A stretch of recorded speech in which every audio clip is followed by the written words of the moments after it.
Well, good evening to all our viewers. Welcome to the 6th episode of the Alberta First Pension Plan Online Town Hall. Every second Tuesday, we present and discuss the benefits of an Alberta pension plan. My name is Kerry Lambert, host of the Chris and Kerry Show, and I'll be your host for this evening's Town Hall. Alberta First Pension Plan is a grassroots initiative of concerned Albertans who want to educate all Albertans on the benefits of an Alberta pension plan. Our goal is to collect 270,000 names and contact information.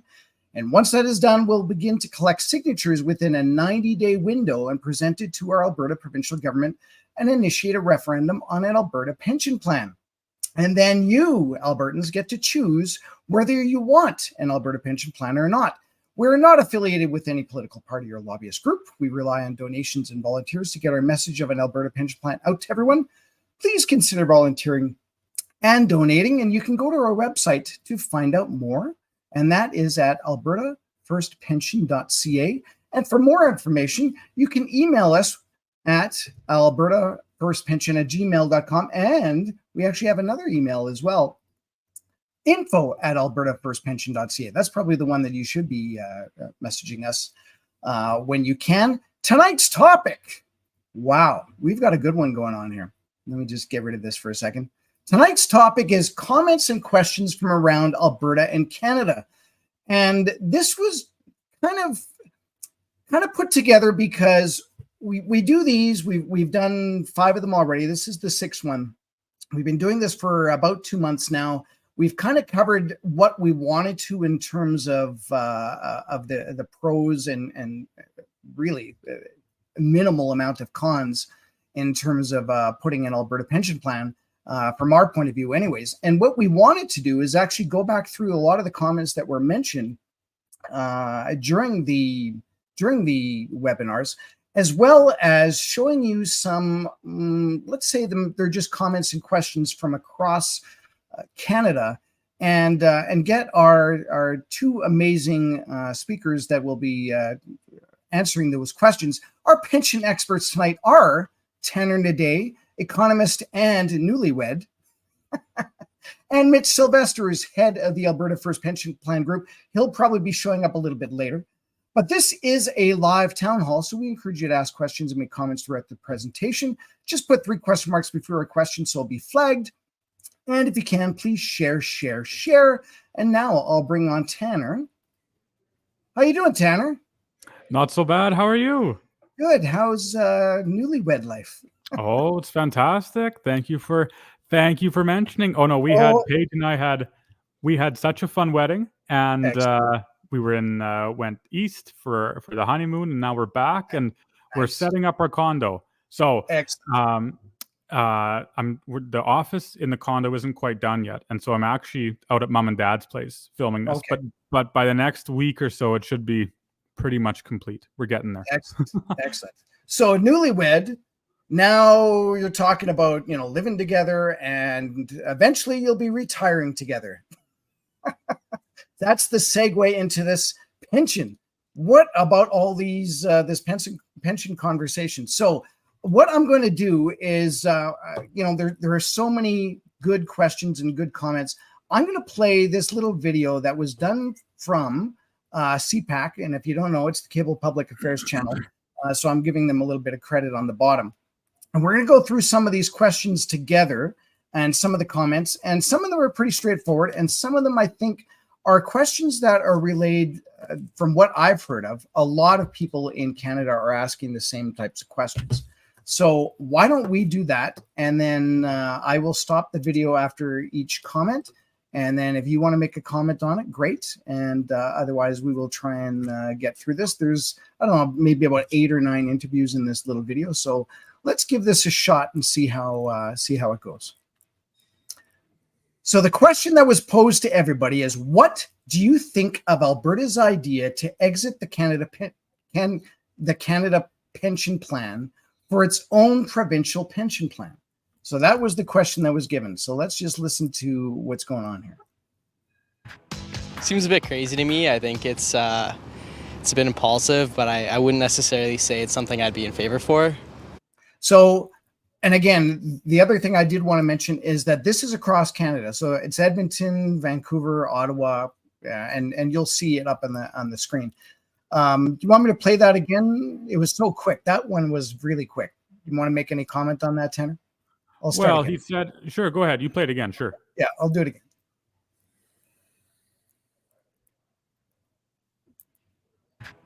Seems a bit crazy to me. I think it's a bit impulsive, but I wouldn't necessarily say it's something I'd be in favor for. Right. So the idea that this is an impulsive decision is incorrect, right? You can look at the history of the Alberta Pension Plan, or at least of the proposals for an Alberta Pension Plan. There have been numerous studies conducted on the matter, whether from Fraser Institute or Trevor Tombe or who else might it be. This stems back to even before Ralph Klein. We were at an event in Bonnyville, and an old MLA named Lloyd Snellgrove there, who was part of Ralph's caucus, was talking about how they had talked about this, even in the early 2000s. So it's not an impulsive decision. And then, of course, now I don't fault the interviewee for this. Of course, I'm sure he wasn't given a lot of time, but when you say you're not in favor of it, you have to say why. Right, you have to give a reason. But again, I don't think that's so much his fault as it is a consequence of a time constraint. So is it impulsive? It's not impulsive. No, it's not impulsive. Yeah. Oh, I agree. And even last week or 2 weeks ago, when we had Gordon Lang on, Gordon Lang was one of the authors, I guess, of one of the proposals 20 plus years ago. And so that was actually a bit of an eye-opener to me, having that conversation with him, that I didn't realize exactly the depth that had gone through 20 years ago. So you're right. This is not an impulsive decision. So let's go on to the next one. I think it's a good idea. I mean, I always support looking after Alberta first. I don't know too much about the new pension plan, but if it's looking after Albertans better, then I'm all for it. Good for him. There's nothing immoral about that statement at all. He's quite correct. You have you can look at that sentiment from a micro level. That is, look at the home, right? A father and a mother and parents have an obligation to look after their home first. And if an action is, one, legal, and two, permissible, if it increases the quality of life in the home, then morally the parents have to make that decision. Well, the same is true with the province, right? You can think of the province as just a large home.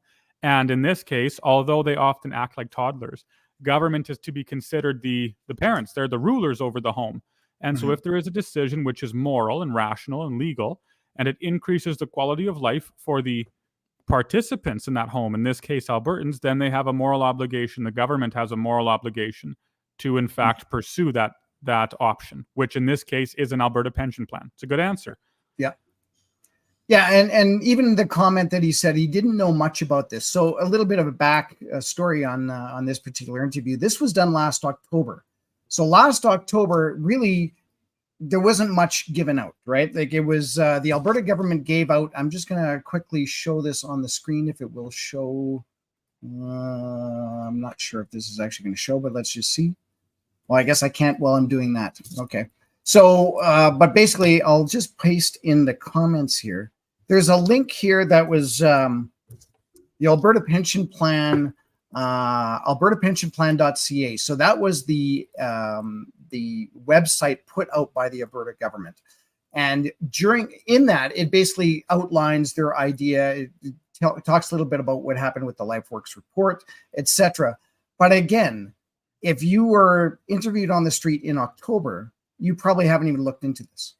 Right. So I think we are a little bit more educated since this came out. So that's really all I wanted to let people know about. And I was hoping I'd be able to show that, but you've seen it before. So let's continue on with this next conversation. Market point of view, it always makes sense to consider how to do your financial structuring to your best advantage. In this case, it's political and not being done to think about the best advantage for Albertans. And so that doesn't make any sense.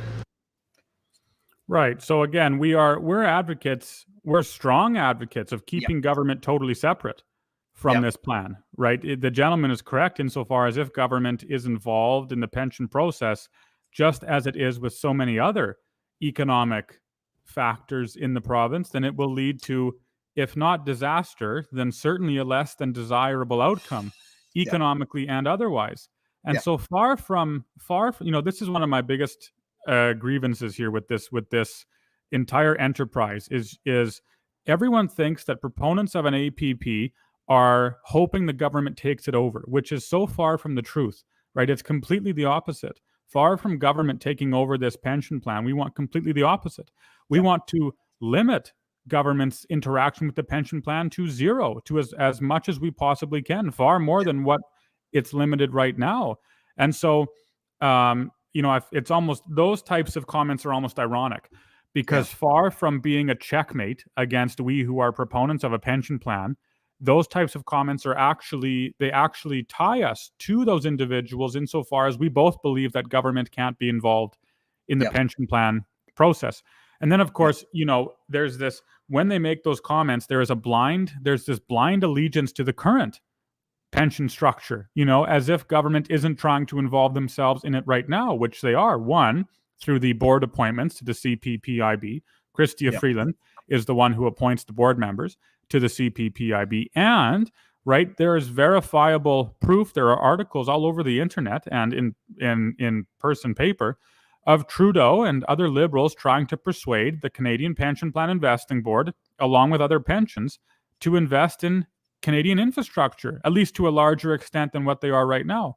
So we have political interference in the pension process, but that's never mentioned. That's always kept hush, right? No one ever talks about that, even though we're experiencing it right now, and we're trying to minimize that. So in a sense, we agree with the gentleman. It's funny. It's ironic, but it's true. Yeah, and the whole point of doing these webinars is to educate. And again, it's the propaganda that was going out in October when these videos were first produced. Things may have changed with their thought process by the time that that it is now.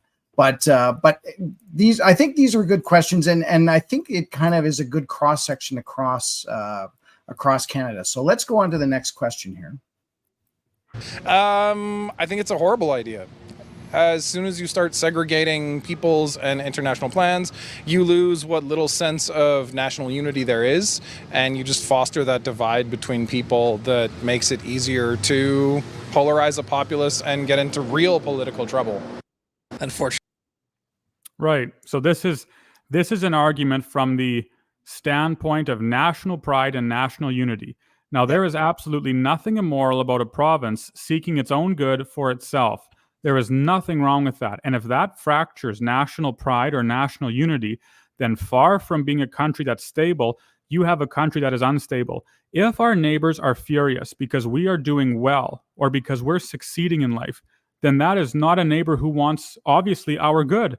How is that relationship supposed to exist? Suppose you live side by side with a neighbor in a different house and you get a new promotion, you get a new job. And so all of a sudden your family is doing better. You're eating better. You're eating healthier. You're able to take more time off with your family and so on. And your neighbors down the street begin to become furious. They are irate that you would dare try to create the best possible situation for your family. What type of neighbor is that? What type of street is that? That's not going to be a street which long lasts. On the contrary, that's going to be one which divides and and falls and descends into this terrible existence of jealousy and hatred and malice and all of those things. So you cannot appeal to this idea of national unity and pride. No, more accurately, you cannot say that you should not flourish in the name of national unity and pride, right? If increasing your quality of life causes national pride or national unity to disintegrate, the national unity deserves to disintegrate, right? Because then you can, if you say that we should forego flourishing in the name of keeping the country together, then you might as well be Marxist, right? That sounds like an argument given in the Soviet Union. Oh, sure, we can eat, but at least my neighbor can't eat either. And at least our country is strong together. That is such nonsense. That's wrong, right? Far from fostering a sense of national pride by keeping people in poverty, I think instead you foster a national pride and a national unity, one, by not having a government that hates the country in power, and two, by seeking to pursue legal objectives which are just and honest and true, and by three, being actually proud of the country that you're part of, right? We have a government right now that detests Canada and what Canada stands for. They hate it because they're trying to fundamentally change it. They're trying to tear down the country and turn it into something which it's not. That's the problem with national unity. That's the issue with national pride. How can we talk about national pride when we have no nationality? Trudeau says we have no identity. And so if the gentleman thinks that Alberta forming its own pension plan is going to be the straw that breaks the camel's back with national unity, I think he's sorely mistaken. I think he should recognize that it's happening already. And again, far from remaining in poverty or not doing as well as we could in the name of national pride, it should be the opposite. Because we're prideful, and in a good way, because we have love for our nation, we want to do as well as we possibly can. And that includes our own pension plan. Hopefully then other provinces would follow, and they too would flourish to create a stronger sense of Canadian success. Yeah. And again, this is something that was thought of like a long time ago, 20, 30 years, whatever it is. We've gone through multiple governments. So my question to you would be, would we be looking at an Alberta pension plan if there was another leader in government right now? Oh, that's a good question. What would your thoughts be? It depends who you ask. Some say yes, others say no. I think if we had a more Alberta-friendly leader in power right now, then the answer is no, at least from an Alberta perspective. I think more Alberta, it's very easy to become content politically. It's not very fun often to work really behind the scenes in a political movement, just because it's often very banal. It's going to be very boring, very frustrating, certainly. Anyone who's worked with the board or boards knows how it can cause you to pull your hair out. And so if we had a leader who was more friendly to the Alberta cause federally, then I don't think we would see the same demand for an Alberta pension plan that we have right now. Now, make no mistake, that's not to say that's the right sentiment to have. I still think we need a pension plan no matter who's in power federally. But nevertheless, if you have a leader who is friendly to Alberta, it would generate a feeling of contentment to a far larger degree than what maybe Albertans are feeling right now because of Trudeau. Now, other commentators might disagree with me or have, and fair enough, so be it. But that's my opinion. Is that And you know, go ahead. I was kind of thinking about this whole thing in the past and what led up to this. And of course, now we're talking about, okay, well, we should do pension. And, there's a whole other gamut of people talking about policing and employment insurance, blah, blah, blah. Here, we're just focusing on the pension plan. And that's ideally what we want it to be. But to go through this whole thought process, to me, it wouldn't matter who was in power. It just makes economic sense for all Albertans to have a pension plan away from the federal government. Oh, right? yes. And I still say that every province should have their own pension plan. Oh, I agree with you. Yes, you're right. It doesn't really matter who's in power federally. It doesn't matter at all for that matter of fact. It is economically advantageous for Alberta to have its own plan. No doubt about it. No doubt about it. And even if we took that step a little further, I would say, in theory, it should actually be upon everyone's own responsibility to take care of themselves going into retirement. Now, the idea behind the CPP, we've talked this before, is in 1966, 1967. This came up as the Pension Act, and it was mandated at that point that it was going to be payroll, withdrawn out of your payroll tax, and go into this group fund, and then it would be released to retirees, pensioners. And we've just kind of gone through that since then without any changes at all. And even some of the comments we'll see in the video later, I don't think people really realize how the CPP was formed back in 1966. The governments came together and said, this is the idea. Quebec didn't like the idea. And Ontario basically said, well, I like the idea, except I want a way out. Specifically, if we put too much money in or we just don't like it, we can withdraw that money out. Yeah. That was probably more like a short-sighted thought that, within 5 years, if this isn't going to work, we just want to take our money out and probably do something else with it, right? That's the way I understand it to be. And now we've gone through 50 some odd years, almost 60 years of doing this. And now we're coming across this other threshold where Alberta could actually do this. And if Alberta does this, maybe BC can do it, and maybe Manitoba and Saskatchewan can do it. Yes, right? It's absolutely So, right. yeah. It's absolutely correct, and far from fracturing the country, it would do the opposite. Actually, I believe, like when you have, decentralization doesn't fracture a country, right? People think it does, but it doesn't, right? What does fracture a country is socialism, right? Is this massive, all-encompassing government. It fractures the country because it treats every individual in the country, all 33 million or 40 million of us, exactly the same, as if we're one homogenous unit and not a collection of individual communities with particular idiosyncrasies and quirks and so on that make us who we are. It's when you recognize that the country becomes stronger, not weaker. That's right. Okay, well, let's just continue on with this. I'm going to back up just a little bit here on this. Alberta so needs to do the entire is, and you just foster that divide between people that makes it easier to polarize a populace and get into real political trouble. Unfortunately, Alberta needs to remember that it is actually part of Canada, and that we have been bailed out and helped in the past when we were on hard times, and it's more than likely that people just want to say, how dare anybody ever get anything from me. It's very selfish, it's very short-sighted, and extremely foolish.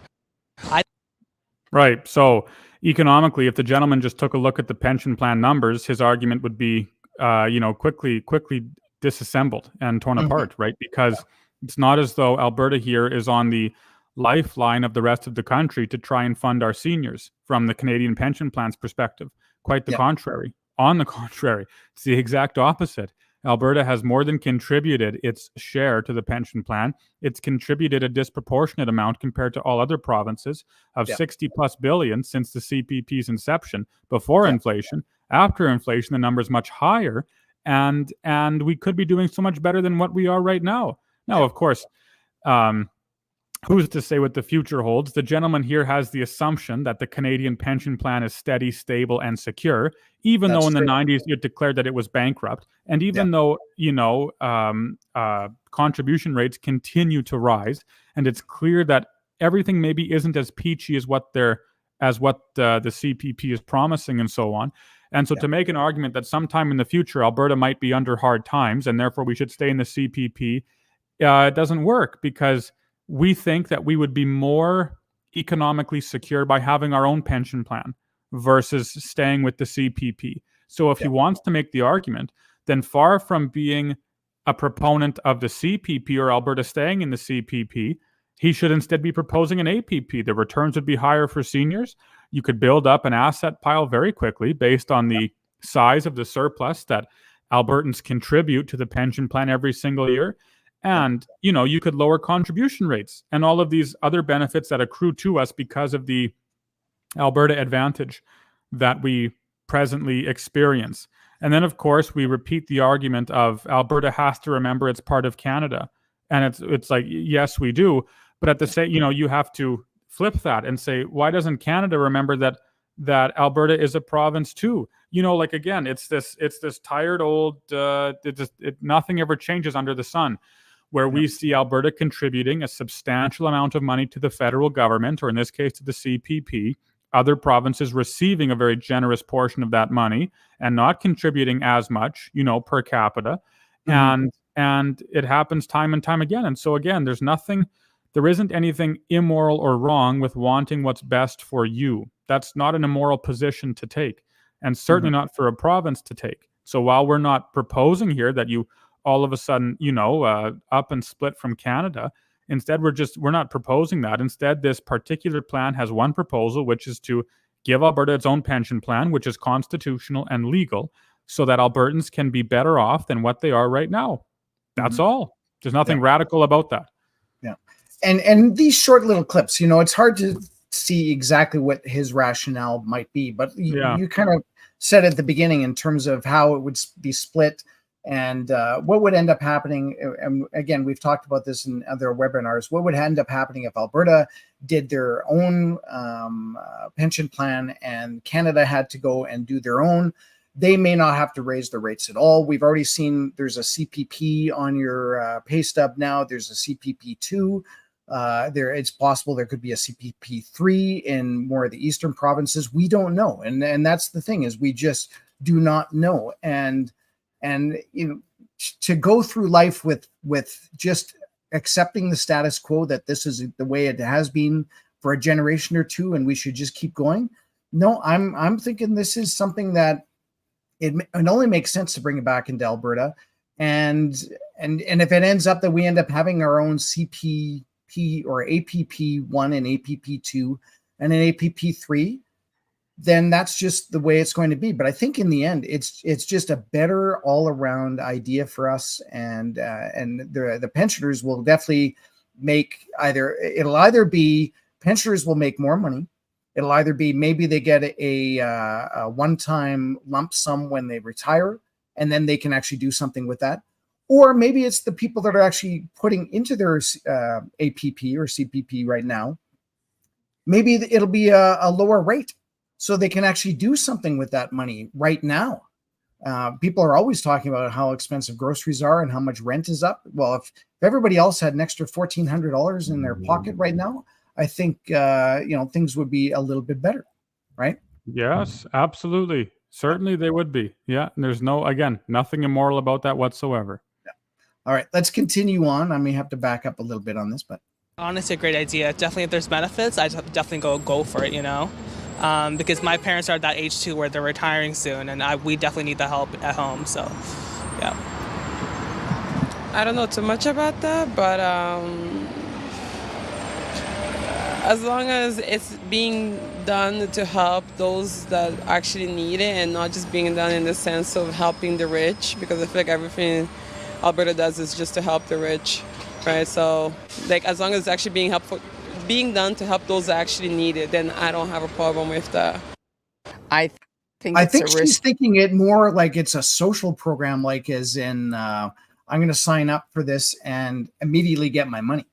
Right. Yeah. This is not money that she's put in over the last few years. That's my take on that particular answer. Yeah. You're quite right. Her argument sounds like a university argument. Soak the rich get too much as it is already. And so if it helps the poor, if this program helps the poor, then we should pursue it. Now, ironically, it does help the poor. Okay, so we often talk about the CPP and how the vast majority of Canadians do not receive the maximum amount of CPP, that is right. Not even close.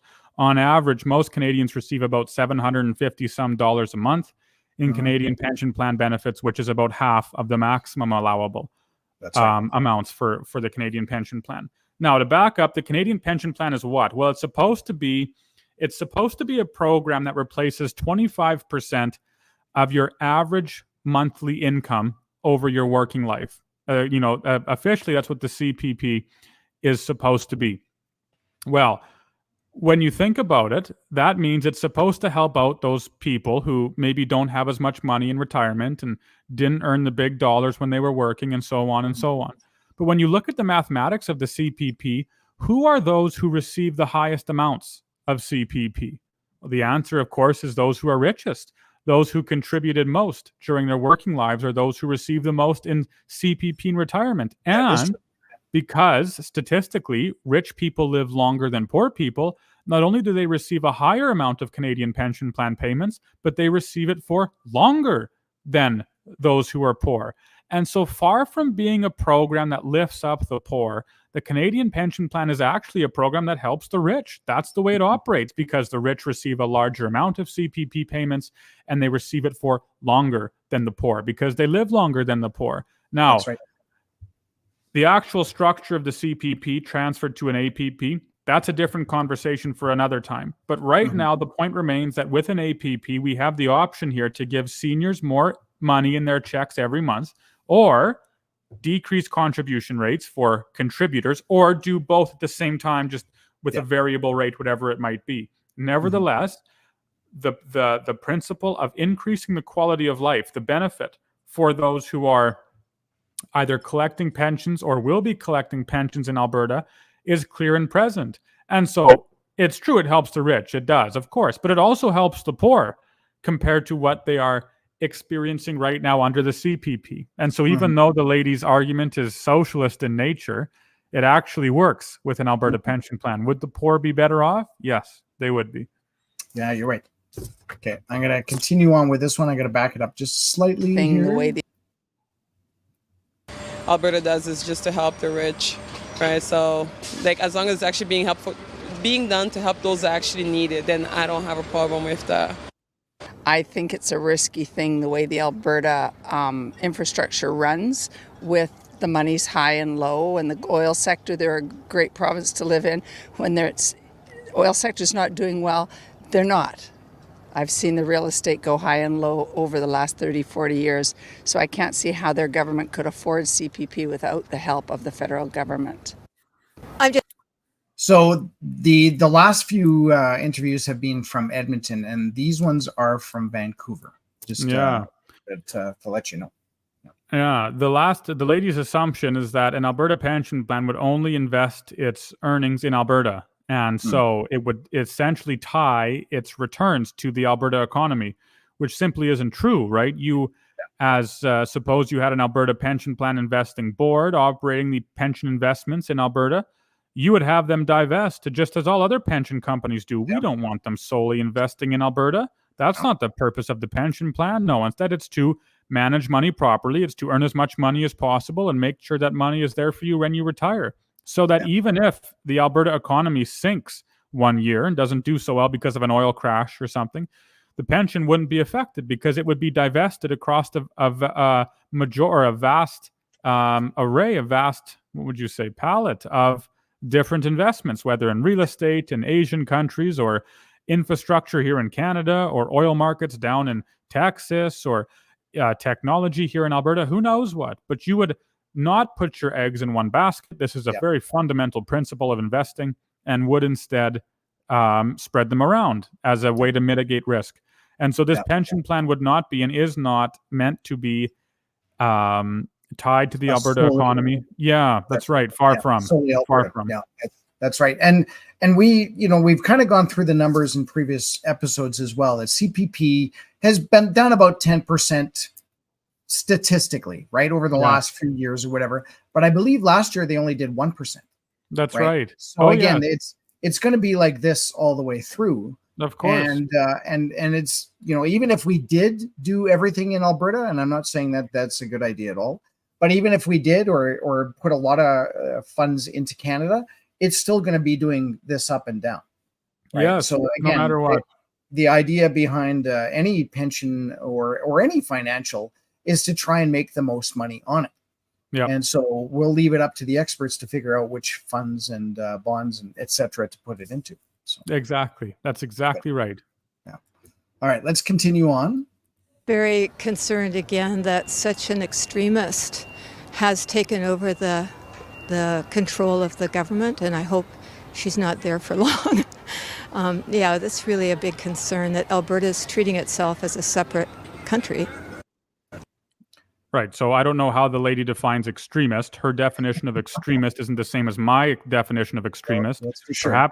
Perhaps she should go to, those paradises in the Middle East to see real extremism, and then be careful with her definitions. I find that offensive, right? And of course, she's so concerned that Alberta is treating itself as a separate country. It's like, why not look to the federal government and Ottawa? That's a place that treats itself as a separate country. They don't even find themselves ruled by law, right? They are the law. That's a nation in which there is no rule of law. The government is the law. And so this isn't us treating ourselves as a separate country. No, instead it is treating ourselves as a separate province. That is true, right? Because there are provinces in the country. there's 10 of them, or what is it? 10, 13, and then 13 or 3 territories, right? Yeah. Right. Yeah. So 13 total. And they are separate, and they do have individual cultures, and they do have individual economic benefits, and they are different from each other. It's the fact that you can divide them at all means that they're different in some capacity. We're not saying we're not Canadian. We are saying that as Albertans, we have an opportunity here to create a better life for ourselves, and we should do so. There's nothing wrong with that at all. Not at all. And what we're trying to do here again is to educate people on the benefits of doing this Alberta Pension Plan. This is not our premier coming in and saying, this is what we're doing and that's the way it is. Although my own take would be, I've seen the numbers, I've seen how it works. This would be a great idea to just go ahead and do it. But she's already gone ahead and said, no, we're going to do a referendum, but only when it makes sense and only when enough people have said that we're going to be able to do this. And with that, I do want to make sure that everyone realizes that when they're watching this, we really are nonpartisan. This is the benefit of all Albertans. We're not making any money. We're not even getting anything from the government in order to put these educational webinars on, to put our website up, to go out and do these meetings. We have not received a penny from the Alberta government, right? They are basically saying, well, when the Albertans come to us with the plan, then we will listen to it and do it. Well, guess what? There's us. This is the plan right now that we're going through and doing this. So there's a lot of pressure for us to get this done right. A lot of pressure for us just to even get through this whole process of collecting names and going through the referendum. So I really want to make sure that everybody understands that this is not an Alberta government proposal or anything that we're doing. This really is a group of concerned citizens like ourselves, Tanner, Vicky, and Nicole, and Mitch, as well as over 400 volunteers who have signed up. Just FYI, 400 volunteers, as well as 30,000, 40,000 names who are on our contact list. They are ready to say, yes, this is what we're going to do. And so for someone to just say that this is just the idea that happened in Danielle's mind, again, we just talked about this. This idea has been going on for quite a while. So it just happened to be that this is the group that said, you know what, I think we can push ahead and do this. So just wanted to relay that. Let's continue on with another one. I just can't believe that. I mean, I just think, thank God we live in BC and we live in Canada, but just, we're looked after, I think, pretty good compared to other countries. I know what I'm going through. I've been dealing with some cancer, but, the agency's been the best for paying for medications and stuff. And on the pension side of things, I don't know how they're going to be able to stand on their own to do that. That really came out of nowhere. Again, I think October, they probably just heard it on the news and they just said, well, this is ridiculous. I've never heard anybody talk about this before. Yeah, I sympathize with the gentleman's medical condition, but yes, absolutely. One of the most insidious things a person, can believe is that government takes care of them. That's nonsense. That isn't true. And if government does take care of them, it always comes at a cost, at a price, which is much higher than just the monetary value we might immediately see. Right? It always comes with a hand or two hands being tied behind your back and you being forced upon your knees to bow to the altar of Ottawa. And so it's a very dangerous thing to assume that government takes care of you. Even this pension plan is funded for by taxpayers, not by government. Yes. It's funded for by individuals. And then if I were discussing the pension with this man, I would say, what exactly are, you talk about the benefits of the pension. What exactly are the size of your benefits? What are your rates of return over your years of contributions? And my guess is he might be uncertain of what the specific numbers are. And then when he hears that they are 2.5% or 3% or maybe 3.5%, if he did very well, his position may change. It might not, but it would certainly be not as solid, I think, as it is in that video. It's not as though the Canadian pension plan is this financial juggernaut that keeps Canadians afloat.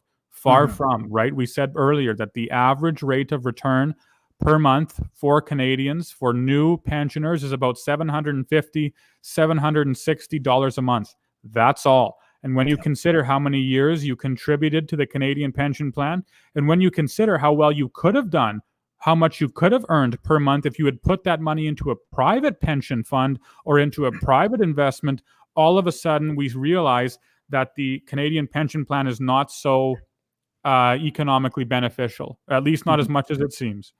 Yeah. All right, let's continue on. Different ideas from what I've seen in the news lately. I don't know. I think the CPP is very well funded and it's very well established. I don't see the big advantage. I know Quebec has their own pension plan and it seems to be working, but to just step away from one that's, how are they going to keep the funding going, and who's going to run it, who's going to manage it? And because a lot of people in Alberta are making very good wages and they're probably putting a lot of money in, but if they can make it work, good for them. So these are the bulk of the questions that we get for this. And even Diane had just said, hi, Diane, Quebec left CPP and has its own pension plan, so why can't Alberta? So Diane, that is not entirely a correct statement. They didn't leave CPP. They were basically, back in 1966, 1967, they formed their own pension plan alongside with CPP. And like we said earlier on in the episode, that Ontario said, you know what, we're gonna have a little bit of a caveat, some wording in here that if this doesn't work out, we can pull out what we've put in. And essentially that's the situation that Alberta is in right now. We just don't like the way it's been done over the past so many years. We want to take out. And there was never a time limit on anything that was written down in the Pension Act.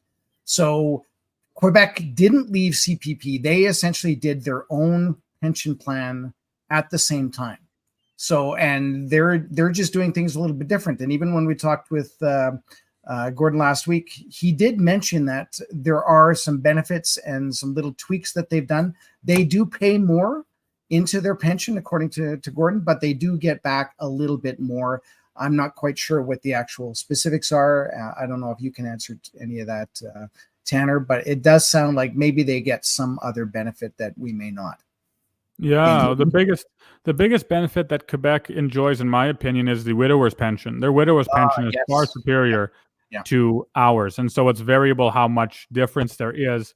But when you compare it to the CPP, if you compare two identical individuals or two identical widows, let's say, with same incomes and same duration of contributions and so on, the Quebec pensioner would be far better off than the Canadian pensioner with his or her widower's pension. And you're exactly correct with the QPP. The gentleman actually at the end, he said what we believed, which is if they can do it, why not? Absolutely. We've gone over the numbers before and so on, and so we don't have to bore the audience with that, at least right now. How would they fund it and so on? The point remains, or the point is clear, that there is money to fund this pension. There is ample money to fund the pension. Alberta has an economic advantage and is able to do so, and so we ought to do it. That's right. Okay, I'm going to continue on here. I think that as long as it does not have a negative impact on the rest of the country's pension plan, I think go for it. I think it's a great idea. How do you think that would be beneficial for them? Because it gives Albertans a sense of belonging and a sense of security within their own province. And with the way the oil and gas industry is going, it's important to have alternative options and other financial mechanisms in place to ensure that Albertans have a safe and wonderful Canadian lives. And again, so that is from Ottawa. Now, the last few comments have been from Vancouver. Yeah. So the first comment, as long as it doesn't hurt Canadians, I'm all for it. Now, Toom did an analysis. Actually, I think this was on your show, where he says, depending on the size of Alberta's, depending on how large the asset transfer is to Alberta, that will determine whether or not Canadians have to increase their contribution rates by 1% or no percent at all. There is a safety net basically built into the CPP's contributions right now, so that if the CPP is hit with a shock, Canadians won't see their contribution rates rise substantially. And that sort of shock would include Alberta starting its own Alberta Pension Plan, right? Mm-hmm. The CPP is already structured to basically absorb that shock without any real difference or change in contribution rates. But let's even suppose that, just for a moment, that province X, Y, and Z were made a bit worse off because Alberta decides to start its own pension plan. Does that therefore, can we conclude that Alberta, by doing so, is acting immorally? And again, I think the answer is no, as a matter of fact, right? You think about your own home once again, and if you do something for your family that by no fault of your own, absolutely no fault of your own, and by no malevolent active action against another, other families have to change the way they live too. that doesn't mean you shouldn't do what's best for your family, right? Far from. Instead, by doing so, then you might see all of those other provinces or homes in this case also adapt and increase their standard of living to give their citizens a better quality of life. That much is clear. But nevertheless, that isn't really an argument we need to take into account, because as Tu mentioned, even if Alberta receives the full $300+ million in asset, or what is it? $billion in asset transfer, the difference in contribution rates for Canadians would be very small, right? 1% kind of thing at most. It isn't this 20% jump that some political commentators are forecasting. So would there be a difference? Actually, no, really not. And that, again, that's assuming that $300+ billion asset transfer would change Canadian contribution rates by 1%, maybe. Not a huge 30% jump. Yeah. And you know what? Actually, it's a very good segue into this question that was asked. Darlene says, for those already receiving CPP, when we then transfer to the Alberta Pension Program, would we transfer to the Alberta Pension Program when we leave CPP? And so I wanted to bring that up because it really is, if that asset transfer comes over to APP, the Alberta Pension Plan, you will now be receiving your pension checks from the Alberta Pension Plan. That's the way it's going to be. And, that's correct. And there is a 3-year kind of window that we will be implementing all this. So once we say, yes, this is what we're going to do, and really, there's really no reason why the government couldn't be going through the process of all the regulation and stuff to start doing it now, but they've decided to hold off really until they decide that this is actually going to happen. Then there's that 3-year window. And the idea behind that is so that the seniors that are collecting, there won't skip a beat on a month, because that is not the goal. We understand that the pensioners they need their money and they need it to be done on time. And that's why we need that amount of time in order for it to come in.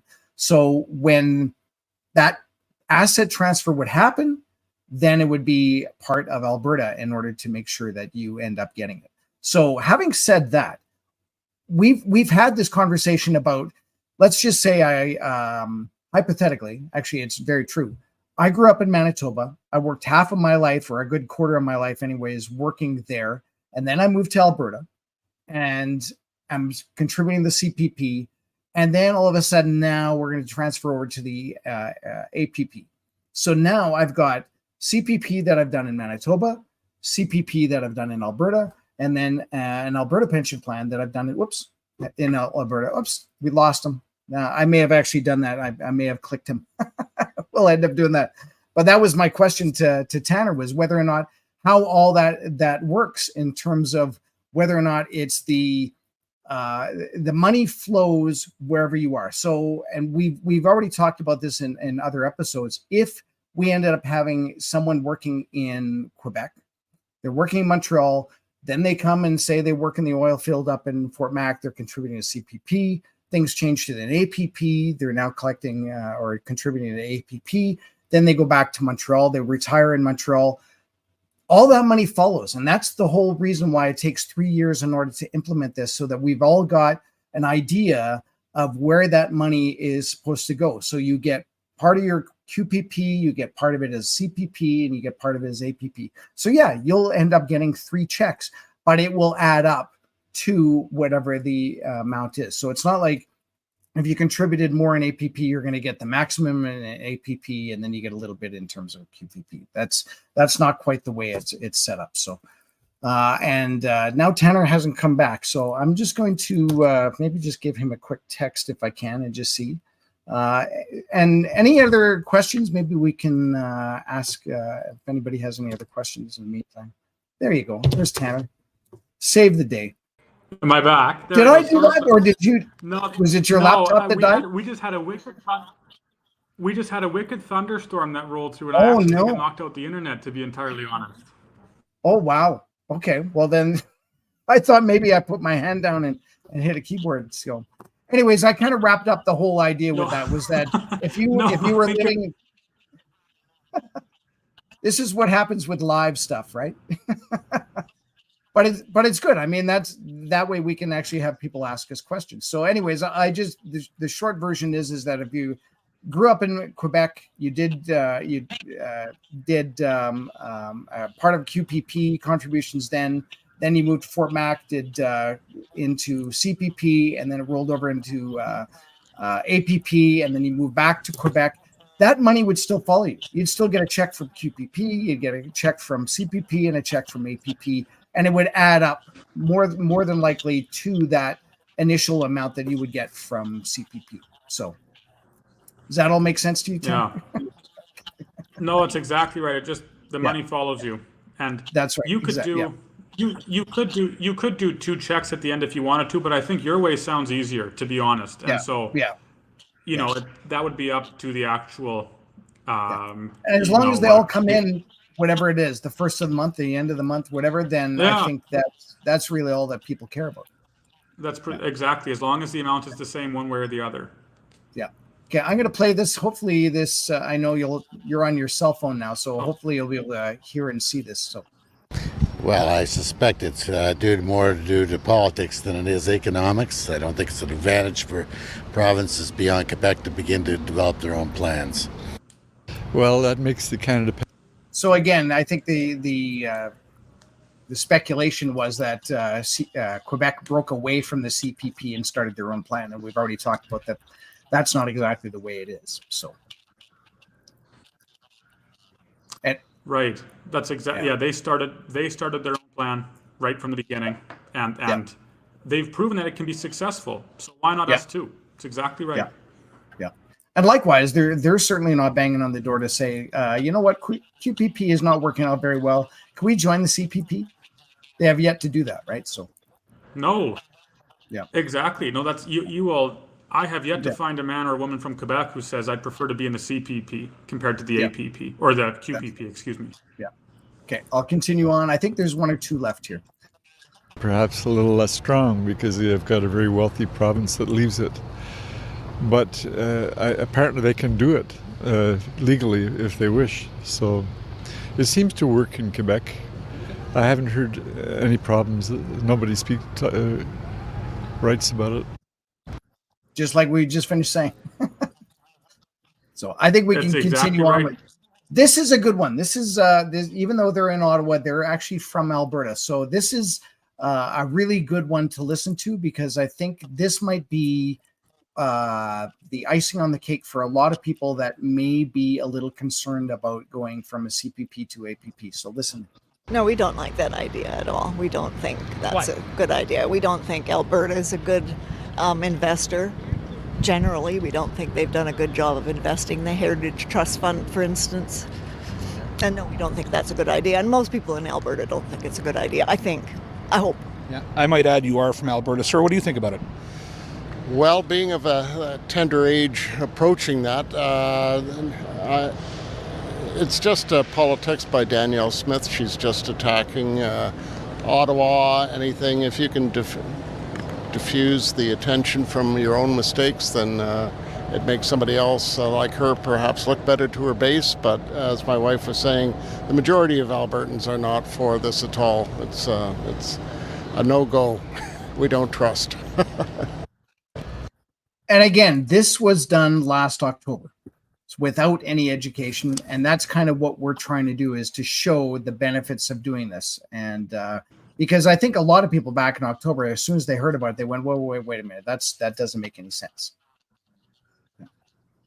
Yeah, exactly. You know, that was one of the first questions we asked. We don't trust either. We certainly don't trust government. Far from. Yeah, that's right. Right. We don't want government to be investing in this plan. That's not for them to do. It's for preferably, what would you say, a compendium of private companies to do, so that we could divest, again, risk on our end, and they could divest risk on their end, while also making the most amount of money possible. Now, I didn't pick up on any particular. No, I did pick up on a particular socialist tinge or something from that couple. Oh. I don't know that they were particularly friendly to Alberta. But when they talked about, again, Alberta investments, they're assuming that this pension plan would be invested on or by the government. By the government. which isn't what we want, right? Which isn't what we want. Now, what you can't say is that Alberta's been poor with money. You know, the governments are always poor with money, but Alberta itself and Albertans have been very savvy as far as it goes with money. Look at the wealth compared to other provinces. And I know we have natural resources and so on here, and yet, you know, for decades, our small government policy, our relatively uninvasive policy compared to other provinces has allowed us to unlock those resources. Oh, we're breaking up there. Alberta thunderstorms. That's what. And send them to market and increase the wealth of Albertans across the. How's this? There we go. Alberta thunderstorms. Anyways, we're getting there. Anyways, yeah, they've has allowed us to increase our quality of life and wealth in the province. And so what we're advocating for here is a pension plan not run by government, but run by someone entirely opposite and entirely separate of government to earn as much money as possible and make sure money is there for seniors when they retire. That's all. Yeah. That's right. Yeah. Darlene, maybe she's just not clear on what we were saying. So she asks again, but if you're only collecting CPP, so right now you're already retired, then we decide to do an APP 3 years from now, right? And not contributing anymore, would that person's pension transfer to the Alberta pension?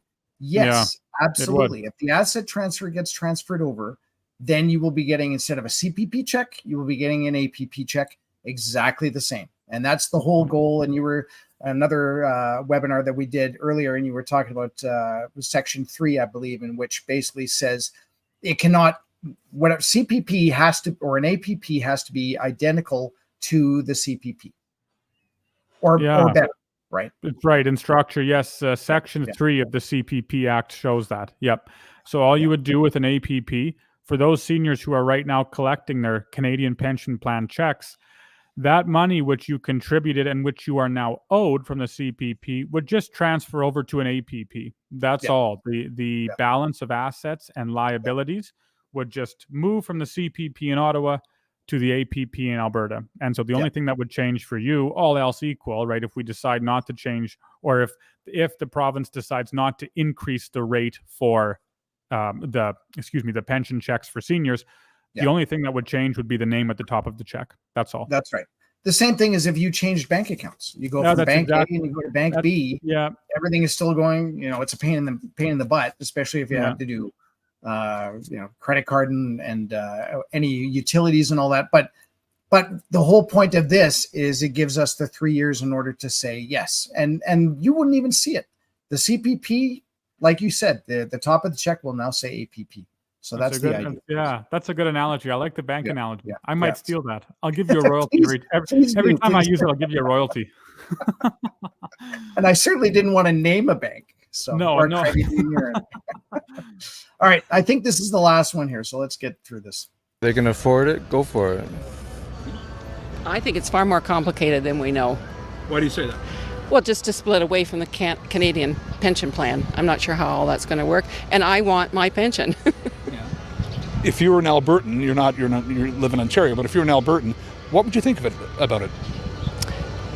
I'm not sure. I don't know enough about it really to, is it another step for them to to break away from Ottawa? And is it another step to break away from Ottawa? Well, if we can get away from Ottawa and handling that chunk of money, it would be even better, right? Why would we want something that's 3,000 miles away when we can all be like within 200 miles? If we don't like it, we can go bang on someone's door and say, "Wait a minute, this is not working." Right? Yeah, I found her answer was rather interesting because she begins by, what do you think of it? The questioner asks, and she goes, "I think it's much more complicated than what we know." And the questioner goes, "Why is that?" And she goes, "I don't know enough about it."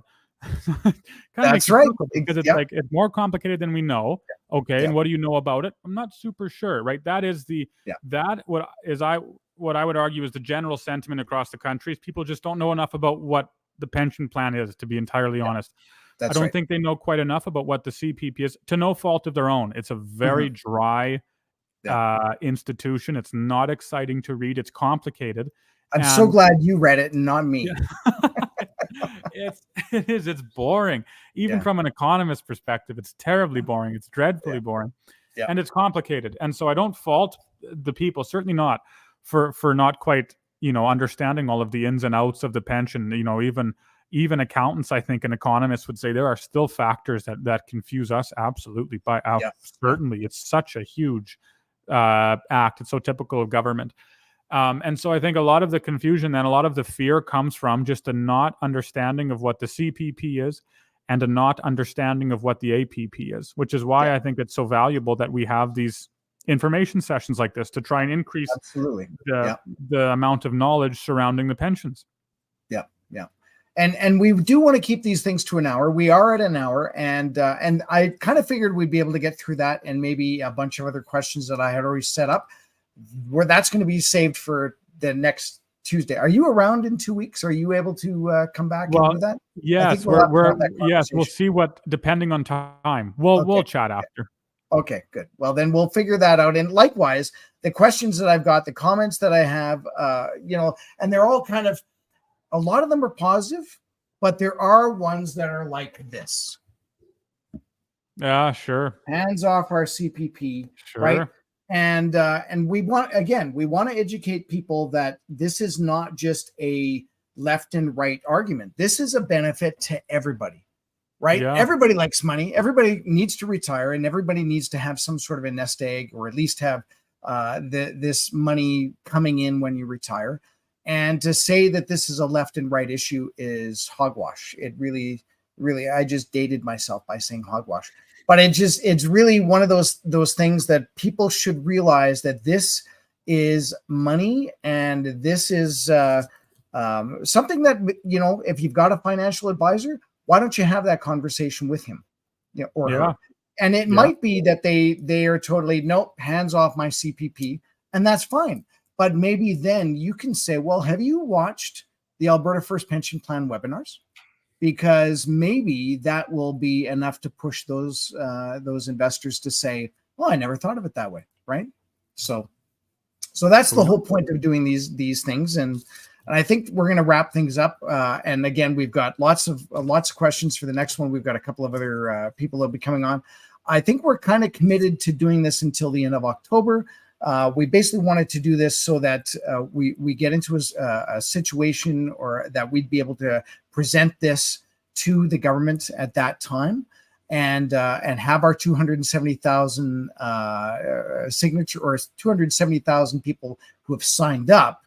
And then once we're in that 90-day window, which would be roughly about now, if we were into that, we'd be able to go out and collect those signatures, and then we would have our 400 plus volunteers just ready, willing, and able to do that. And again, without going into all the details of it, it's not that we need 400 volunteers to go out and knock on doors.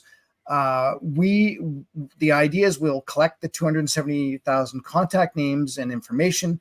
We'll have your emails, we'll have your addresses.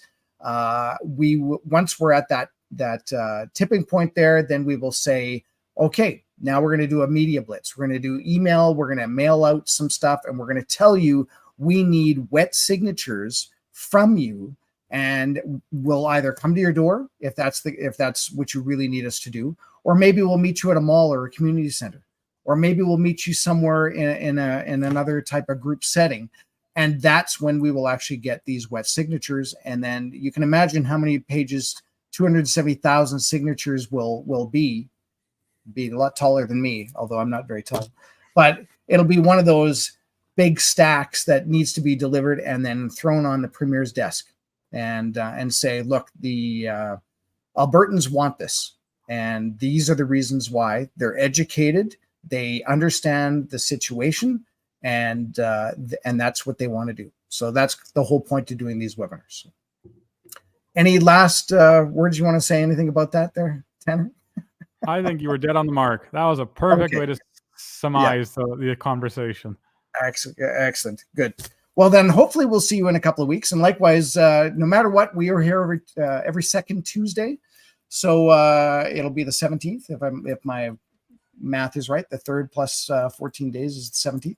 And so we'll see you guys come back and ask questions. And by all means, you can continue to ask questions. Please share this webinar, get it out there. Thank you so much for watching, and we will see you guys in a couple weeks. Take care. Good night.